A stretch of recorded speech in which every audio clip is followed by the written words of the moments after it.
মক্কার এমন কোনো অলিগলি নাই যেই অলিয়ার গলি আমি আমেনা করে করে দেখি নাই।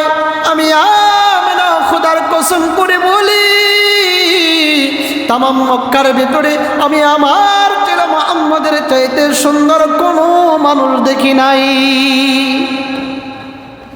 দুইজনের বক্তব্যের পরে জিবরাইল ডাক আমেনা, ও আলেমা। আমেনা বলেছে মক্কায় দেখো নাই। আলেমা বলেছে তায়েফে আমার নবীর মতন সুন্দর কোনো মানুষ দেখে নাই।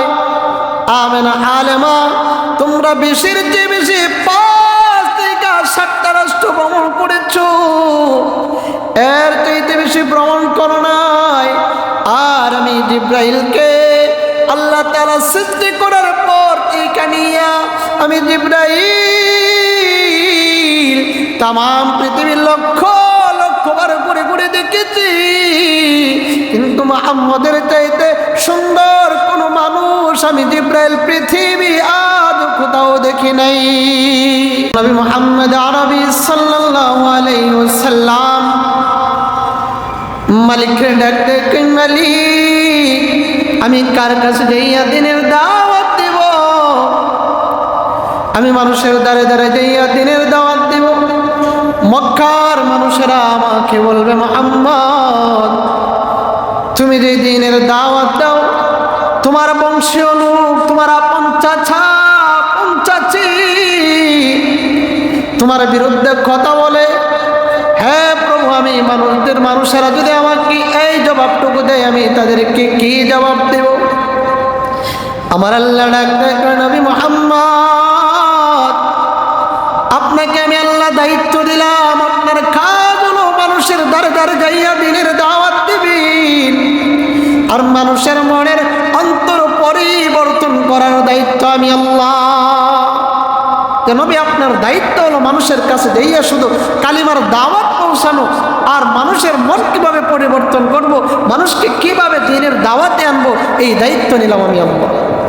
যখন আল্লাহ তাআলা এই দায়িত্ব নিলেন, নবী মুহাম্মদ আরবি সাল্লাল্লাহু আলাইহি সাল্লাম দিনের দাওয়াত দিতে আরম্ভ করলেন।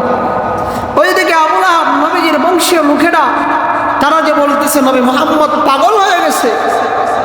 এখন তো মক্কার মানুষেরা কয়, হাইরে যে মুহাম্মদের আখলাক দেখা, যে মুহাম্মদের চরিত্র দেখা, যাকে আমরা আল আমিন উপাধি দিয়েছিলাম, যে মুহাম্মদের কথাবার্তা এত মজা, যে মুহাম্মদ আমরা জানি ভালো মানুষ, আমরা আমানত, ওই সময় তো ব্যাংক ব্যালেন্স ছিল না। বর্তমানের যুগের মানুষেরা দেখবেন বাবাই যদি ছেলের কাছে 10 টাকা আমানত দিতে চায় ভয় পায়, কারণ যদি ছেলে এই টাকা নিয়ে কোথাও চলে যায়, ছেলে বাবার কাছে টাকা দেবে ভয় পায়, যদি বাবা এই টাকা মাইরা দেয়। সেই যুগের মানুষেরা ব্যাংক ব্যালেন্স ছিল না, তারা নবী মুহাম্মদের কাছে এত বিশ্বাস ছিল, আমার আপনার নবীজির কাছে তারা কোটি কোটি টাকার ধন সম্পদ নবীজির কাছে আমানত রাখতো, ব্যাংক ব্যালেন্স হিসেবে। মক্কার মানুষেরা কয় যে মুহাম্মদের চরিত্র দেখা, যে মুহাম্মদের কথা শুই না, আমরা মুহাম্মদের পাগল। কোনোদিন দেখি নাই মুহাম্মদ মিথ্যা বলতে, কোনোদিন দেখি নাই নবী মুহাম্মদ কারো ক্ষতি করতে, কোনোদিন দেখি নাই মুহাম্মদ কারো গালি দিতে। এই মুহাম্মদ লোকটা পাগল হয়ে গেছে। কেমন পাগল হয়েছে, একটু পাগলটার দেখার দরকার আছে। এটা কারা বলছে? যারা নবী মুহাম্মদকে চিনছে তারা বলছে, আর যারা চেনে না তাদের বক্তব্য হলো, হাইরে এমন একটা লোক পাগল হয়েছে, যে লোকের পাগলের অ্যালাউন্স করার লাইগা বড় বড় নেত্রীরা লাইমা গেছে। আবু জাহেল, আবু লাহাব এরা তো ছিল কি সেই যুগের বড় বড় নেতা, লিডার ছিল। তো যারা নবী মুহাম্মদকে পরিপূর্ণভাবে চেনে নাই, তারা কয় যে পাগলের বিরুদ্ধে রাষ্ট্রের প্রধান এরা লাইমা যায়, যেই পাগলের বিরুদ্ধে বড় বড় নেতা নেত্রীরা লাইমা যায়, সে তো মনে হয় ছোটখাটো পাগল নয়, পাগল হলে বড় পাগল হবে। কারণ বড় পাগল না হইলে পড়ে বড় বড় লিডাররা রাস্তায় নামতো না। যেহেতু বড় পাগল লিডার নেত্রীরা নামছে, তাইলে ওই পাগলটার একটু দেখার দরকার আছে। কি বলে? দেখার দরকার আছে। মক্কার মানুষেরা কই আবার পাগল দেখতে যাবে। আকর্ষণ কয়টা ছিল মনে আছে? দুইটা আকর্ষণ। একটা হলো সুন্দর কোরআনের তেলাওয়াত, আর একটা হলো কি উত্তম আখলাক। মনে রাখেন পয়েন্টগুলো। যারা এবার পাগল দেখতে রওনা হয়ে গেল, তাদের কাছে পাগল চেনার আলামত হলো দুইটা। এক নম্বরের আলামত হলো পাগল হবে ওই ব্যক্তি যার কথার আগা এবং গোড়া মিল থাকবে না। দুই নম্বরের আলামত পাগল হবে ওই ব্যক্তি যার চেহারা সুরত কোনো মিল থাকবে না। আর আসলে দেখবেন যার চেহারা সুরত মিল নেই তারা কি পাগল। বর্তমান বাংলার বিশ্বের আনাচে কানাচে কিছু ফিসাব নামের পেশাবাসী যারা পীরের দাবি করি, মাসআলা হলো পীর হবে ওই ব্যক্তি। দাওরা হাদিসের নিচে একটা ক্লাস আছে মেশকাত শরীফ বলে, এর নিচে একটা ক্লাস আছে জালালাইন শরীফ বলে। যেই ব্যক্তি পীর হতে চায়, পীর দাবি করে, কমপক্ষে জালালাইন মেশকাত শরীফের কি লাগবে? ইলম লাগবে। যদি জালালাইন মেশকাতের ইলম কারো কাছে না থাকে, ওই ব্যক্তি কোনোদিন পীর হইতে পারে না, সে ভণ্ড। তাইলে জালালাইন মেশকাতের ইলম ছাড়া যারা পীর দাবি করে, সে আসলে পীর নয়, পীরের নামে কি? পীরের ব্যবসায়ী। তাহলে পাগল হবে ওই ব্যক্তি আলামত এক নম্বরে তার চেহারার সুরত কি থাকবে না? মিল থাকবে না। মক্কার বেঈমান কাফিররা রওনা হয়ে গেল খানায়ে কাবার দিকে পাগল চেনার জন্য। যাইতেছে ওই মক্কার বড় পাগল আব্দুল্লাহর ছেলে মুহাম্মদকে দেখবি। তারা মক্কা নগরীর খানায়ে কাবায় আমার আপনার নবী, ওই খানায়ে কাবায় নবী নামাজ পড়েন। ওই মক্কার মানুষেরা তারা খানায়ে কাবার দূর প্রান্ত থেকে তাকাইয়া দেখি খানায়ে কাবার দেওয়ালটা এমন সুন্দর, এমন আলো দেখা যায় যে আলোটা চন্দ্রের সূর্যের আলোর চাইতে আরো বেশি পাওয়া। এদের মধ্য থেকে কিছু কিছু মানুষ ডাইকা কয়, ওই যে মক্কার খানায়ে কাবার দেওয়ালের মধ্যে আলো দেখা যায়, এটা কি চন্দ্রের আলো নাকি সূর্যের আলো, নাকি এটা দুনিয়ার কোন লাইটিং এর আলো? তাদের মধ্য থেকে আরেকজন লোক ডাক দিয়ে কয়, ও বেকুব, এটা মক্কার কোন লাইটের আলো না, এটা চন্দ্রের আলো না, এটা সূর্যের আলো না, এটাই হলো আব্দুল্লাহর ছেলে মুহাম্মদের সুন্দর চেহারার আলো। নবী মুহাম্মদের চেহারার সুন্দর আলোতে মক্কার খানায়ে কাবায় আলোকিত হয়ে গেল। মক্কার মানুষেরা তো এত সুন্দর চেহারার মানুষ কোনদিন পাগল নয়, পাগল নয়। কারণ আমার নবীজির সৌন্দর্য এমন সৌন্দর্য ছিল, এই পৃথিবীর মধ্যে সবচেয়ে সুন্দর মানুষ ছিলেন আমার আপনার নবী। নবীজির সহধর্মিনী আম্মা জানা আয়েশা রাদিয়াল্লাহু তাআলা আনহা বলেন, আমার আপনার নবীজি কেমন সুন্দর ছিলেন।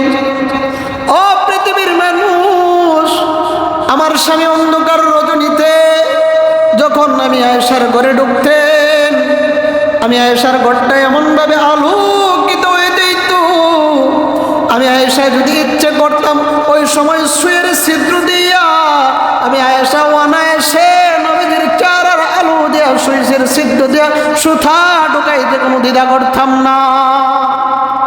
সুবহানাল্লাহ। এত সুন্দর চেহারা ছিল যে সুয়ের ছিদ্র দিয়ে সুতা ঢুকাইতেন নবীজির চেহারার আলো দিয়ে। বর্তমানে যদি বাংলার যত নায়ক নায়িকা আছে, বিশ্বের আনাচে কানাচের সব সুন্দর বাছাই কইরা যদি একটা ঘরের ভিতরে ঢুকায় রাখেন, ঢুকায় যদি লাইটগুলো অফ কইরা দেন, আমার তো মনে হয় সুয়ের ছিদ্র দেখা যাবে দূরের কথা, 42 ইঞ্চি 5-এর ছিদ্র দেখা যাবে না। কি বলেন, দেখা যাবে?